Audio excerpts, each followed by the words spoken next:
Aô, meu Fala, querido. Arlindo, tudo certo? E aí, bom demais? Bom demais. Melhor agora, tô animado aí para nossa live. Bora. Deixa eu convidar aqui o pessoal, apertando o aviãozinho. Mandar aqui pra galera. Opa, presença ilustre aí do Nilson, já entrou aqui. Opa! Eu não tô vendo que eu tô apertando aqui pra convidar a galera, peraí. Beleza. Tem live com o Nilson na quarta? Vou ver minha agenda aqui, quarta-feira, dia 14. Ah, imperdível, o cara é brabo demais aí. Porra, vai ser massa. Sempre bom aprender com vocês. E aí, meu querido, como é que você tá? Tudo em ordem, animado aí para essa semana tá começando. Show de bola. E esses bonequinhos ali atrás, hein? Bonequinho não, cara, é action figure. É, pra É mim é versão de bonequinho, eu não manjo o que colecionador e tal. Cheio de frescura. Entendi. Cara, vamos lá. Eu te conheci lá na escola, né, que a gente faz parte.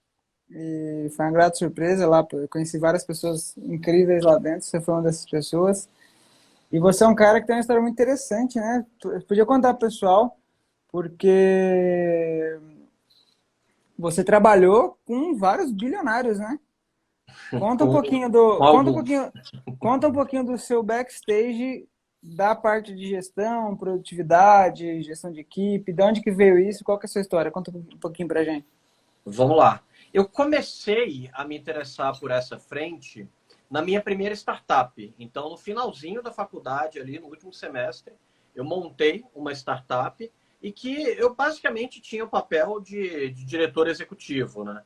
E depois a gente acabou levantando capital e toda essa parte de governança, de organizar as métricas, estruturar processo, era uma parte que eu cuidava.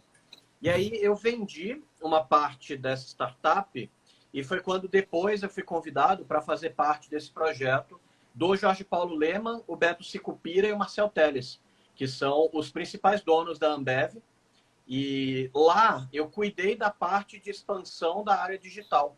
Então tinha os portais de conteúdo, tinha cursos presenciais. Aí depois, quando lançou o curso online, foi dentro da minha área. E nessa Curso parte online eu do quê? estava de autoconhecimento. Era um Tá. curso que chamava Autoconhecimento na Prática Online. Era deles? Na verdade, era da Fundação Estudar, que era esse projeto social que eles tocavam. Entendi, tá. Então lá a gente criava uma série de cursos focados na parte de ajudar jovens com escolhas de carreira, né? E aí eu acabei assumindo essa área de gestão, toda a parte de definição de metas, análise de indicadores, processos. E eu gosto de brincar que assim, eu era o cara do PowerPoint para levar para o Jorge Paulo Lemann, né? Então, toda a parte de análise de métricas, eu que organizava, que estruturava. Lógico, não fazia sozinho, né? Tinha outros gestores, mas eu que organizava isso e levava para eles. Então, foram 3 anos sensacionais, bem próximos ali. Eu fiz uma série de reunião com eles e foi um aprendizado sensacional nessa frente. Pô, imagina, eu sou um cara que muito do que eu sou e muito do que eu vou me tornar no futuro é por conta das pessoas que eu me relaciono, das pessoas que eu tô perto. E aí você poder passar um tempo realmente aprendendo na prática ali com pessoas como esses caras, deve ser uma experiência muito foda.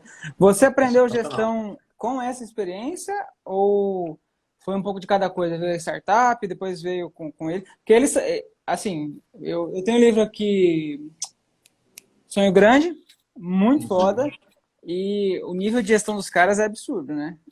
Você já Sim. tinha esse nível de gestão antes na startup ou você aprendeu durante esse período na Fundação Estudar? Eu tinha um bom nível de gestão, principalmente relacionado à parte de lançar novos projetos. Então, toda a parte de metodologias ágeis, de você fazer prototipagem, isso eu aprendi na época da startup. Agora, olhar para número de verdade, aí eu aprendi quando eu tive próximo deles. E uma coisa que é legal de comentar é que a gente tinha um suporte muito próximo da Falcone, que a Falcone, ela foi a consultoria que desde 91 ajudou a Ambev a ser o que é em termos de gestão. Então, todo o método industrial veio muito da Falcone. E ela estava muito próximo. Então, a parte de indicadores e processos, aí eu aprendi absurdamente nessa experiência. E eu juntei com o que eu tinha de experiência de gestão de startups para poder tirar projetos inovadores do papel. Então, juntando aí esses dois, foi que eu comecei a trabalhar com o projeto que eu tenho hoje, que é o GPS de gestão. Hoje no GPS de gestão você faz o quê? Principalmente consultoria, e aí eu estou entrando numa linha de mentorias coletivas e a parte de treinamentos eu estou começando a desenvolver também. Mas desde 2018, meu carro-chefe foi a parte de consultoria. Focada para gestão, empresários que querem melhorar a gestão. Isso, nessa Massa, frente. massa demais. Eu li o livro Sonho Grande, já li também, acho que um livro do Vicente Falcone, e já li um livro também chamado Dobre Seus Lucros, que tem muito a ver também Uhum. com o estilo de gestão deles. E assim, na verdade, eu tenho um desafio com esse tipo de gestão muito detalhado. Qual que é a sua visão sobre isso? Assim, você acha que esse é o único caminho? É o melhor caminho? Ou não? O que você vê assim? Porque de fato os caras são, tipo assim, custa igual unha, você tem que cortar toda semana. E você quer comprar um lápis, você tem que passar por um processo de aprovação, que daí você gasta menos, compra menos lápis. Tipo assim, qual que é a sua visão sobre isso, assim, nesse sentido? Uma coisa que eu vejo é que assim, esse modelo de gestão tão ao pé da letra, ele funciona muito bem para operações que já estão estabelecidas. Então, dentro da própria Ambev, eles flexibilizam dependendo do contexto. Por exemplo, quando eles compram uma nova cervejaria e eles não têm todos os indicadores, a gestão é muito mais leve, muito mais ágil. Então, a gente acha que eles aplicam esse nível de detalhamento para tudo, mas não é. Esse nível de detalhamento é quando os indicadores já estão bem estabelecidos, quando tem histórico. Então, por exemplo, se você está lançando um projeto novo, você coloca uma meta sabendo que o grau de incerteza varia muito. Então, eu particularmente acredito que é o seguinte, eu sou muito chato, e isso eu aprendi no modelo mais Ambev, em como calcular o número. Por exemplo, você vai fazer um lançamento. A galera que pediu reembolso, você abate do faturamento ou não abate e você tem uma outra métrica para reembolso? Isso eu sou chato. Como você calcula? Agora, qual que é o número, qual que é o indicador de cada etapa do funil, quando você está começando, aí eu sou muito mais flexível, porque você está avaliando. Então, quando você não tem histórico, o modelo de startup faz muito mais sentido. Conforme seu processo vai amadurecendo, aí o modelo um pouco mais industrial, você vai colocando um nível maior de detalhamento, né? Então, eu acredito que depende do contexto e depende do nível de maturidade que você tem naquele processo. Faz sentido. Faz sentido. Eu confesso que ainda tenho um pouco de trava, eu sou o cara um pouco mais criativo, um pouco mais. Um valor muito, muito grande meu é a liberdade, mas eu tenho um pouco de inveja, na real. Eu gostaria de ter esse nível de gestão, até falando. Você está me ouvindo? Opa, Oi, foi mal, tive um problema técnico, mas estou de volta. show. Não, eu tô falando assim que eu tenho até um pouco de inveja de quem consegue seguir esse processo, porque eu gostaria de ter essa disciplina, vamos por assim, de ter uma coisa um pouco mais controlada. Mas é um processo que eu venho aprendendo muito sobre gestão nos últimos tempos. Estou extremamente longe de entender sobre o assunto, mas, enfim, eu sei pouquinha coisa ali que já me ajudou muito. Mas é um processo. Cara, entrando no assunto de fato da live, né? Como aumentar a produtividade do time. Eu fiz uma mentoria com você sobre esse tema, e aí foi daí que acho que eu nem te falei antes qual que seria o tema, só coloquei lá e mandei. Mas aqui é bem livre, né? A gente vai trocando uma ideia aqui e vendo o que acontece. O que você vê que são os maiores erros da galera que tem pelo menos uma pessoa no time e quer que esse time de uma ou mais pessoas performe?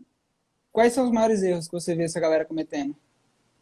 O mais comum que eu vejo é o cara treinar uma vez e querer que a pessoa execute de primeira. Então, por exemplo, você vai fazer gestão de tráfego. Provavelmente você levou anos para aprender de tráfego. Aí você monta um manual bem do meia boca, explica para o time e fica puto quando o time não faz tão bem quanto você.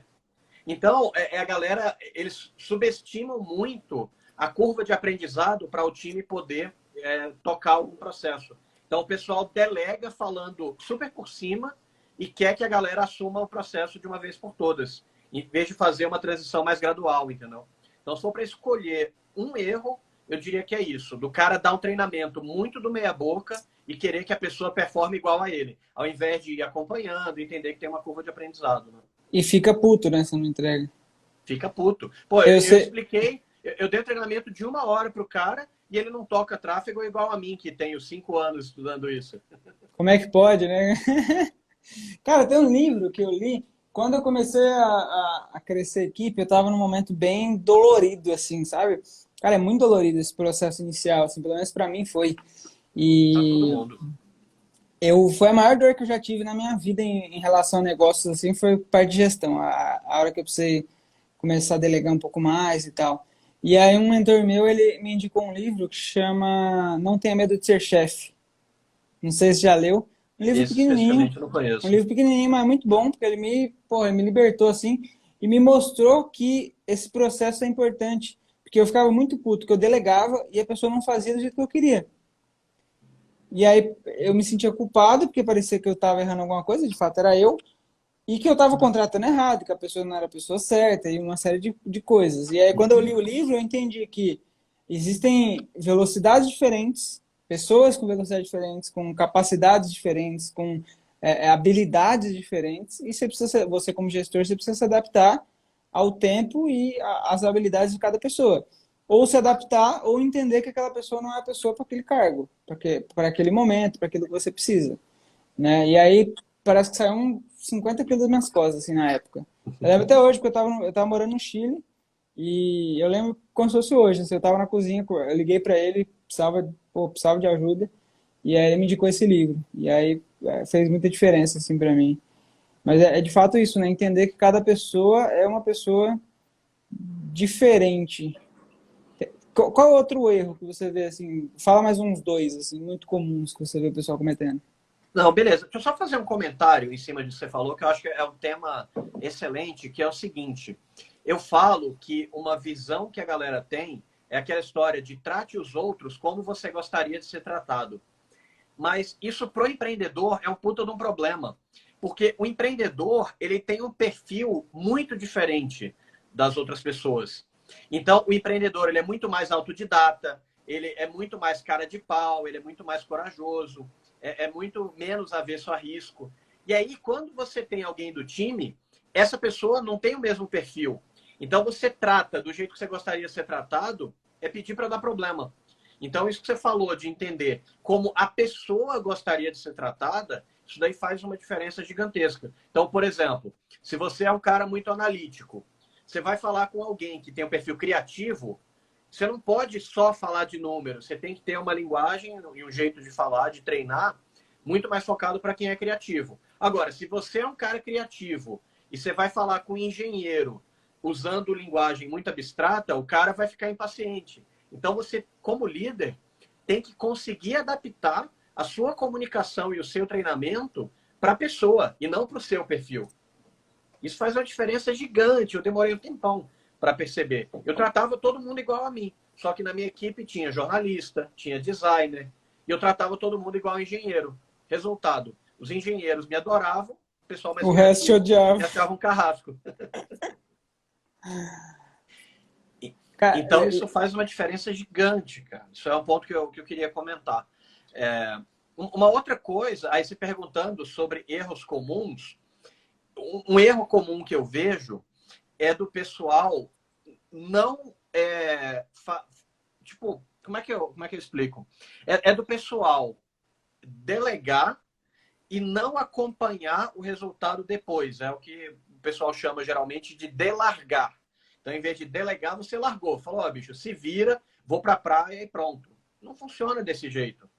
Então, uma coisa que eu geralmente recomendo para os meus clientes é o seguinte: você tem que delegar um processo, a primeira coisa que você vai fazer é pegar a pessoa e ela te acompanha na execução. Então, por exemplo, você vai montar uma campanha de marketing. Primeira coisa, em vez de você fazer um manual, fazer um treinamento, eu não faço nada disso. Enquanto eu estou criando uma campanha, a pessoa que eu quero delegar, ela está no Zoom assistindo como que eu estou criando aquela campanha. E eu vou comentando e gravo o vídeo para ela poder consultar depois. Depois, ao invés de delegar simplesmente, eu inverto o processo. A pessoa vai executando, mas eu estou acompanhando junto com ela. Porque se ela tiver uma dúvida, ela tira. Se eu ver que ela está fazendo uma besteira, eu já corrijo na hora. Só depois eu deixo ela executar sozinha. Então, se ligou como tem um processo? Aí, quando ela está executando sozinha, eu acompanho os números dela. Então, por exemplo, a ligação de vendas, que eu vou delegar esse processo. Eu vou acompanhar quantas ligações estão sendo feitas, quantas vendas estão convertendo. Se o número está mais ou menos de acordo com o que eu acho que está show de bola, beleza. Se não, eu vou entrar e vou ver. Como que você está fazendo a ligação? Deixa eu te ajudar. Agora, esse é um processo que a pessoa quer que, o empreendedor, ele quer que leve uma semana. Geralmente leva, sei lá, uns 3 meses. Então tem que ter paciência, entendeu? Então esse é um ponto que é super crítico também na hora de você conseguir delegar. Achei bem foda isso que você falou. Então, o primeiro processo, você faz enquanto a pessoa está ao vivo ou no Zoom com você acompanhando. Tá te observando. Tá te observando. Depois a pessoa faz enquanto você está observando ela. E depois, aí sim, ela vai executar sozinha e você acompanha os indicadores dela. Exatamente. Aí você acompanha o resultado e não a execução. Mas no começo, você faz isso daí que o pessoal chama de sombra. Então, eu executo e a pessoa, meu Sombra. liderado me acompanha. Aí depois troca. O liderado executa e eu sou o sombra. Aí depois eu olho para o número e a pessoa executa sozinha. Show. Então, primeiro erro é ensinar uma vez e achar que a pessoa vai aprender. Segundo erro, delargar. Passar e ir para a praia e esperar que a empresa cresça 100% ao mês no mês que vem. Fala um terceiro erro que o pessoal comete. O terceiro erro está relacionado até com o que a gente comentou de ter o mesmo estilo independente do perfil da pessoa. Então, o terceiro erro é tratar todo mundo igual a você. Só que você é um empreendedor, você é mais porra louca, porque você está disposto a ter risco, você tem mais experiência, então você é mais confiante. Então, você adaptar a sua comunicação e o seu estilo de gestão de acordo com o perfil e o momento em que a pessoa está. Então, por exemplo, eu vou delegar para uma pessoa sênior, o nível de linguagem que eu vou usar é muito mais avançado. Eu vou delegar para uma pessoa júnior, eu tenho que adaptar a minha comunicação. Então, o terceiro erro é isso, de ter a mesma comunicação para todo mundo. É pedir para dar problema. Você tem que conseguir se adequar ao perfil e ao nível de maturidade que a pessoa está. Boa. Eu lembro de uma vez, no projeto que eu participava, eu vendi minha parte lá, a gente tinha 20 pessoas na época que eu saí. E eu lembro que tinha um rapaz do suporte e ele era muito bom. Ele fazia tudo que tinha que fazer e tal. Ele era bem disciplinado, entregava tudo na hora e tal. E a gente começou a fazer o one-on-one, né? Tipo aquelas reuniões semanais, um a um. Ele era da minha área, eu que era responsável por essa área de produto. E aí eu fiz um exercício até de valores com ele e mapeei os valores dele e tal. E quando eu mapeei o valor dele, o valor mais importante dele era segurança. E segurança para ele representava saber que ele tinha um emprego garantido, que salário garantido e etc. E eu estava pensando em promover esse cara por um ganho variável, porque ele era muito bom, eu queria promover ele. Na hora que eu fiz essa reunião, eu voltei atrás. Falei, opa, ele tá no lugarzinho dele, é o lugar que ele quer ficar. Se eu tirar ele daí, dá problema. Sim. Então, é interessante, né? Porque se eu não tivesse feito esse exercício de valores com ele, por exemplo, eu provavelmente teria perdido o colaborador depois de um tempo. Provavelmente. Isso daí é o clássico de quando você tem uma pessoa que tecnicamente é muito boa, aí você sobe ela para uma visão mais de liderança e mais gerencial, e você perde um bom técnico e ganha um gestor meia boca. Isso é segredo do fracasso também. Tem um teste que o pessoal que quiser me manda por inbox, eu encaminho o link. É um teste gratuito que tem no site que chama napratica.org. Chama teste de estilo de trabalho, em que ela avalia 6 atributos. Eu não vou lembrar todos de cabeça, tá? Mas tem estabilidade, agilidade, informalidade, ênfase em recompensa, orientação a resultado. Eu estou esquecendo um. Mas quando a gente fazia processos seletivos para as empresas lá na Fundação Estudar, esse teste ele era o maior preditivo se aquela pessoa tinha potencial de ficar ou se ela ia embora. Porque tinha isso de, tipo, você ter, por exemplo, você querer botar o cara numa função que exige uma agilidade muito grande. Mas ele é uma pessoa que tem uma visão mais perfeccionista. Vai dar pau. Agora, quando você pega alguém que não é perfeccionista, que quer fazer rápido, para uma função em que exige agilidade, você provavelmente vai ter um resultado melhor. Então, conseguir encaixar as pessoas na função certa faz uma diferença gigantesca também. E esse teste do estilo de trabalho é gratuito e vai dar muito insight para quem quiser entender como é que está a formação do time. Pô, massa, eu mesmo quero fazer depois. Muito interessante. Tem alguns testes legais. Tem o teste do DISC também, né? O padrãozão de teste comportamental. Tem mais o quê? Tem mais um. Cara, eu gosto muito do. Eu já fiz 2 formações em coaching, para mim mesmo, assim, de evolução. E tem muita coisa lá que quando você vira gestor, você entende grande parte da função. É muito foda você fazer consigo, mas quando você tem essa ferramenta para você fazer com os outros, traz muito mais essa clareza de, pô, eu sou eu, a pessoa é a pessoa. Cada Sim. um é um e eu preciso me adaptar ao que a pessoa tá. A maneira como a pessoa. O Pedro que entrou aí agora, ele trabalha na Ambev. Pedro Teixeira, Animal. aqui de Vila Velha, trabalha na Ambev. Foi promovido, agora vai para São Paulo, vai abandonar os brother. Mas, ô Pedro, o Milor, ele trabalhou diretamente com o. Qual é o nome deles? O Os Jorge três, né? Paulo, o Beto e o Marcel. Jorge Paulo, Beto e Marcel. Os três estão ali no top 10 mais ricos do Brasil, né?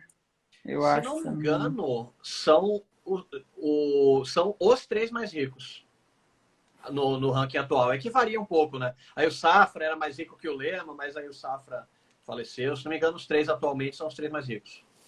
Boto fé. Show. Eu ia te perguntar alguma coisa. Cara, fala pro pessoal aquilo que você me ensinou aquele dia lá, da agenda, lembra? Uhum.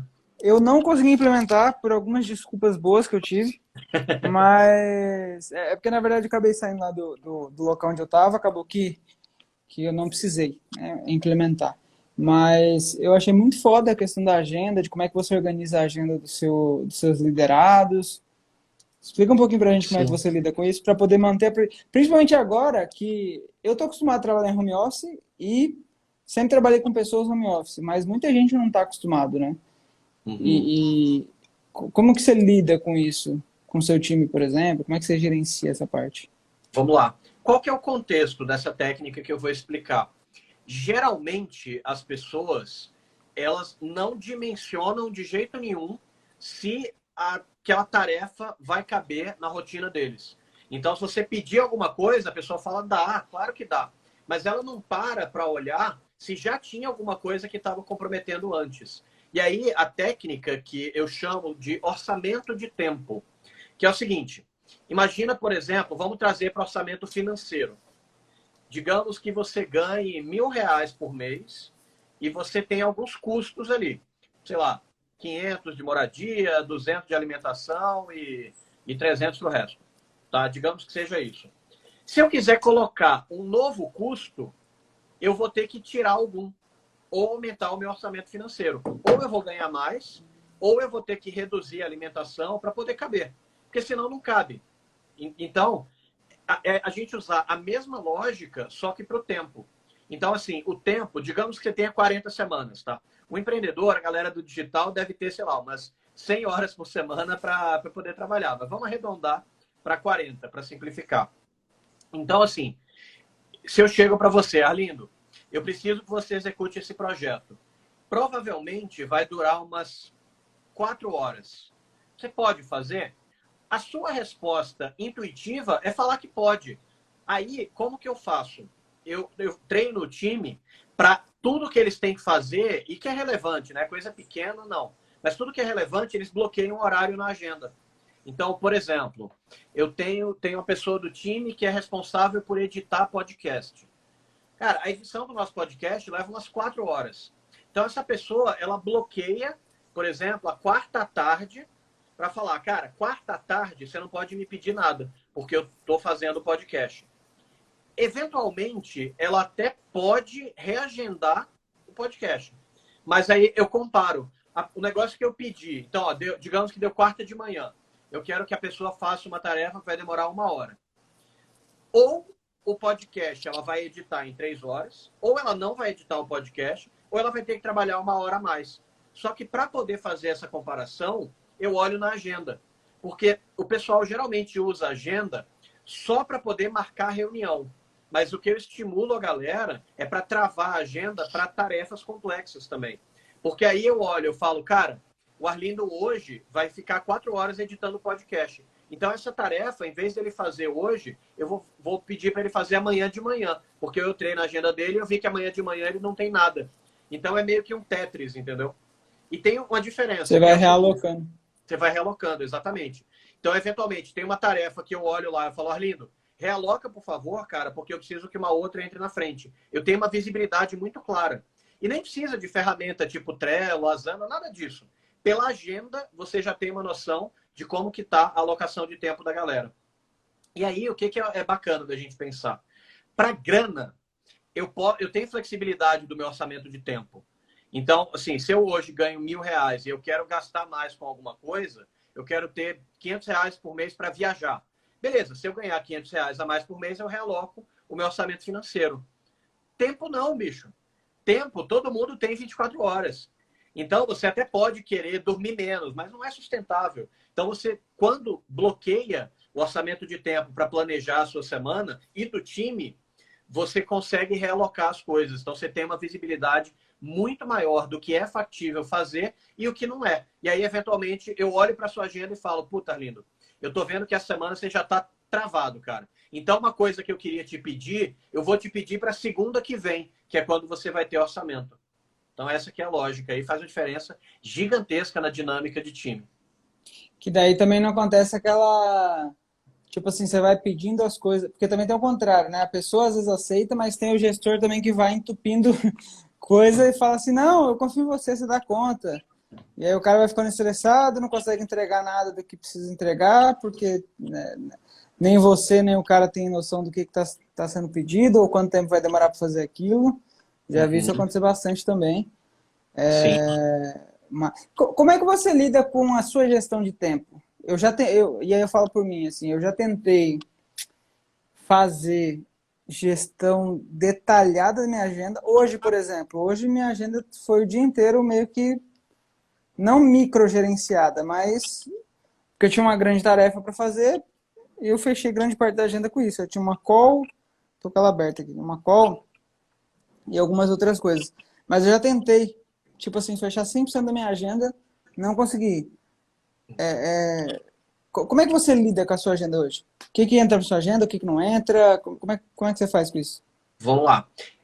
O critério que eu particularmente uso para poder travar na agenda são coisas que vão levar mais do que 10 minutos. Porque o que rola? O ser humano, ele subestima muito o esforço das coisas.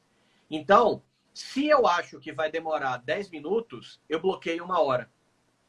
Se eu acho que vai levar 2 minutos, que é mega rapidinho, aí eu bloqueio meia hora. Aí o que eu acho que vai levar menos de 1 minuto, aí eu não bloqueio nada, aí eu já mato rapidinho. Mas, tipo, se eu pedir para você, por exemplo, revisar um texto, se 10 minutos eu consigo revisar um texto. Cara, por via das dúvidas, bloqueia pelo menos meia hora. Porque o que rola? A gente subestima muito o tempo, porque a gente não considera, por exemplo, se você precisar ir no banheiro. Cara, 5 minutos fácil já vai embora. Então você que é um cara que, por exemplo, bebe muita água, se você não botar tipo, o tempo de você ir no banheiro ou de encher a garrafinha de água, isso vai bagunçar a sua agenda. Então tem que tomar cuidado para não deixar ela tão amarrada. Então, ou você pode deixar brechas, tipo, entre uma reunião ou outra eu vou ter meia hora, ou você bota esses blocos grandes. A minha agenda, ela fica com tudo encaixado, mas eu tenho isso. Um negócio que eu acho que vai levar 1 hora, eu bloqueio 2. Negócio que eu acho que vai levar 1 hora e meia, eu já bloqueio a tarde inteira, por exemplo. Então, tudo que eu sei que vai levar um tempo, que é complexo, eu dou uma margem absurda de segurança. Engenheiro, né? Engenheiro faz essa parada. Não, eu vejo que eu olhando assim, eu falo assim, eu sou meio retardado, porque ou eu não boto nada na agenda, ou eu quero entupir de coisa na agenda. Eu sou meio doido assim. Porque, por exemplo, você falou assim, mas hoje eu fiz certo. Hoje eu tinha que escrever um vídeo de vendas, por exemplo. Eu fechei 2 dias, eu acabei escrevendo de manhã, eu estava inspirado, escrevi rapidinho ali, foi mais simples do que eu imaginei. Então, acabei liberando. E escrevi também a tarefa que estava para quarta, já fiz hoje também, porque deu tempo. Então, eu fiz certo, mas geralmente eu gosto de colocar tudo.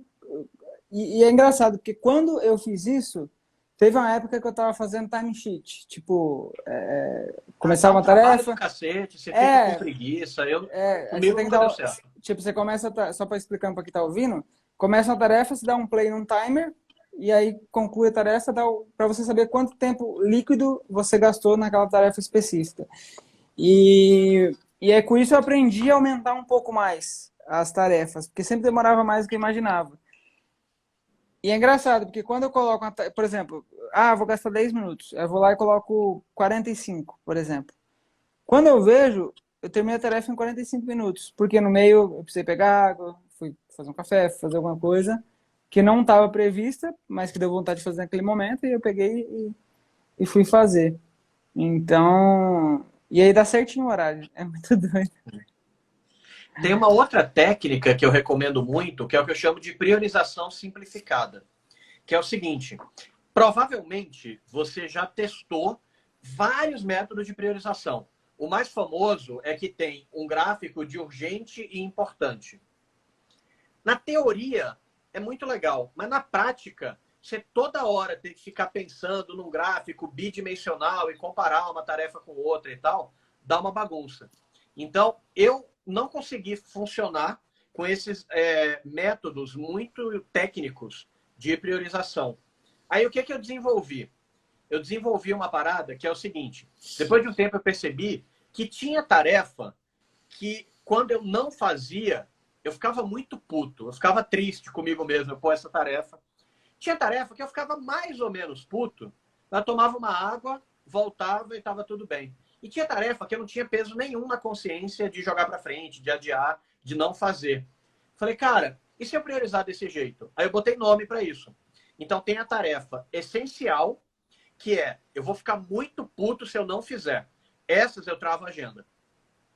Tem tarefa que é muito desejável, que eu quero fazer, mas se tiver algum problema, se eu tiver cansado, eu tiver que adiar, eu fico levemente chateado de adiar, mas eu sobrevivo. E tem a tarefa opcional, que eu só faço se os planetas estiverem alinhados, é tudo certo. Se não tiver desse jeito, eu vou jogar para frente e eu adio sem peso nenhum na consciência.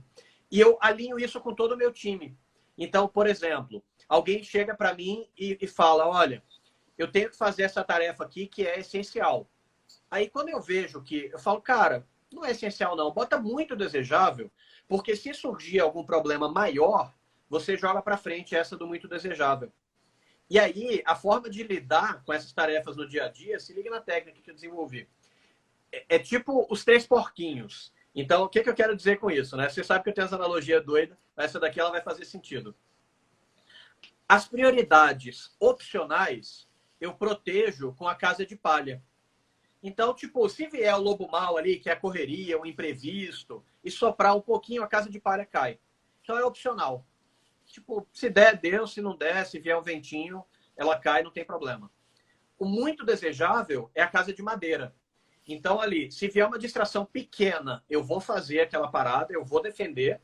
Se vier uma distração maior, aí eu quebro essa prioridade, adio, arrasto ali na agenda e tá tudo bem.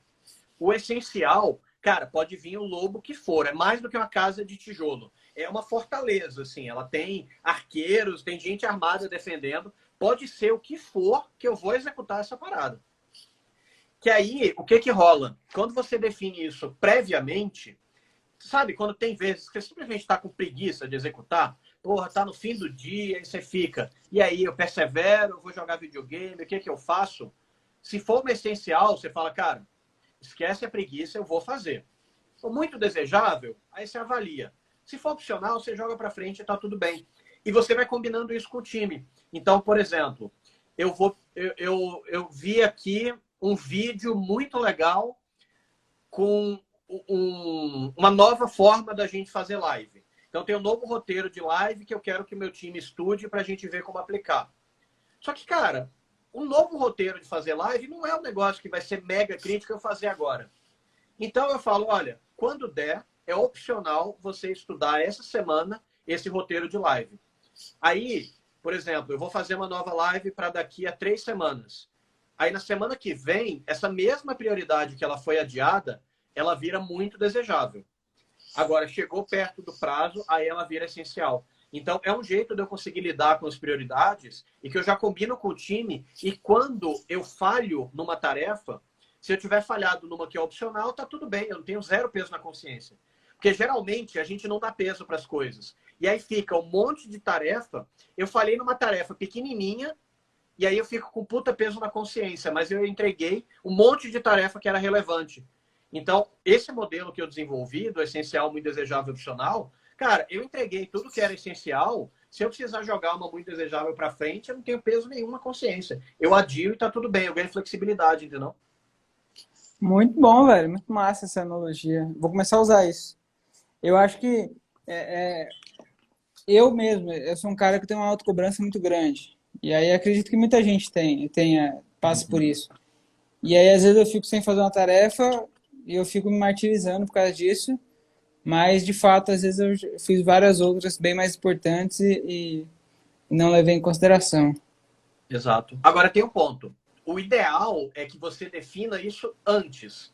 Você planeja a sua semana, tipo, no domingo ou um dia antes? Você planeja o dia seguinte? Como é que você faz? Geralmente no sábado eu planejo, porque eu tenho uma reunião com o meu time que é na segunda de manhã. Aí eu faço no sábado, mas tipo, cara, se quiser fazer na própria segunda, ou no domingo, ou na sexta, eu acho que a melhor rotina é aquela que funciona para você. Então, eu não acredito muito em técnicas muito rígidas. Por exemplo, tem uma técnica que provavelmente você já testou, que chama Pomodoro. Já ouviu falar dela, não? Já, nunca consegui consistência. Cara, eu também não. E eu me considero um cara disciplinado. Nunca rodou. Porque tem tarefa que eu tô empolgado, aí deu os 25 minutos e eu quero continuar. Aí bagunçou. E tem tarefa que deu 15 minutos e eu já não aguento mais aquele negócio. Então, assim, para mim o Pomodoro, que ele é muito fixo, rígido, depois de 4 Pomodoros descansa maior, cara, para mim nunca funcionou. Então, esse nível de priorização do essencial, muito desejável e do opcional, junto com o orçamento de tempo, faz uma diferença gigante. Então, tipo, cara, por exemplo, quer ver? Amanhã eu me programei para poder gravar anúncio em vídeo chamando para um webinário. Teoricamente, eu gravo em 10 minutos. Ajeito aqui a câmera, reviso um pouquinho o roteiro, gravo umas 2 ou 3 versões, faço upload, 10 minutos, teoricamente eu resolvi isso. Só que eu sou um cara que eu acho um saco ficar gravando vídeo. Então eu reservei 3 horas amanhã, de 9 a meio-dia, porque, primeiro, vai ter um tempo da preguiça, que eu vou estar com preguiça de começar, então eu já boto ali. Aí tem o tempo de eu escrever um roteiro que eu me sinta confortável. Aí depois de eu gravar. Aí depois de fazer upload para o Drive. Aí depois de eu ver se ficou bom ou não. Então, cada vídeo que eu gravo, o vídeo é de 1 minuto. Mas eu assisto pelo menos mais 1 minuto. Para botar o celular de volta e, tipo, respirar. Então, assim, é um negócio que E tem os poderia durar 10 imprevistos minutos, eu vou também, botar né? 3 horas. Oi? A internet caiu no meio e ficou 20 minutos fora do ar. Já atrasou. Beleza. Tá Já ali tá dentro dentro. do planejado, né? Aí, o que que rola? Você fala, Milô, faz uma tarefinha para mim, é só 10 minutos, cara, mas faz amanhã. Não. Amanhã de manhã é a hora de gravar anúncio de vídeo. 10 minutos eu vou fazer de tarde. Quer ver? Eu tenho um case legal aí para contar. Foi numa uma outra empresa que eu trabalhei que o que que rolava? Tinha um cara que ele era desenvolvedor e designer. Então ele estava dentro do marketing e ele que fazia atualização de página, ele que configurava disparo de e-mail e tal. E esse cara estava prestes a ser demitido. E aí, o que eu reparei? Que a galera interrompia esse cara o dia inteiro. Então, tipo assim, pediam para ele construir uma página. Aí ele estava lá construindo. Aí, no meio do dia, pediam para ele mandar um e-mail. Aí interrompia até ele voltar. Aí, o que eu comecei a fazer? Falei, pessoal, vocês primeiro vão mandar para mim e o que vai rolar? Tá proibido, óbvio que entre aspas, né?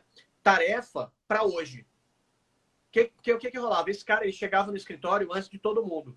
Então eu falava, amanhã de manhã, primeira coisa que ele vai fazer é matar essas coisas pequenininhas. Mas durante o dia ele vai ficar focado no projeto.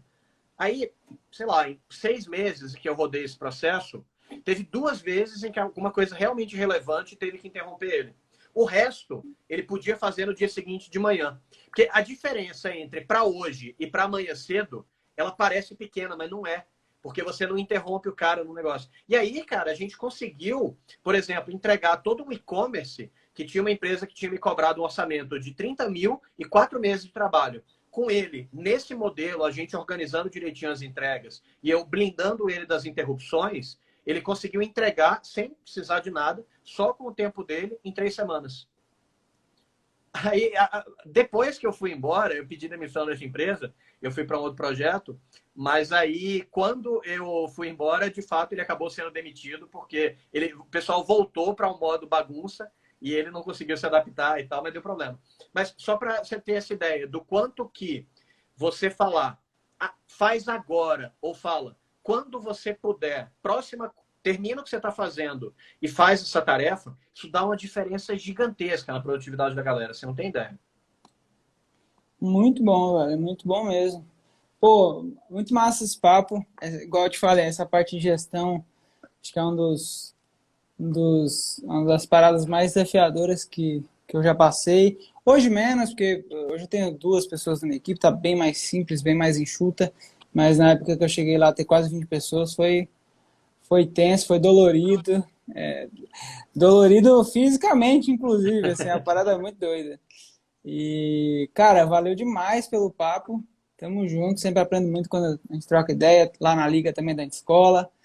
E deixa uma última mensagem aí para quem, assim como eu lá atrás, está sofrendo pra caramba com essa parte de gestão.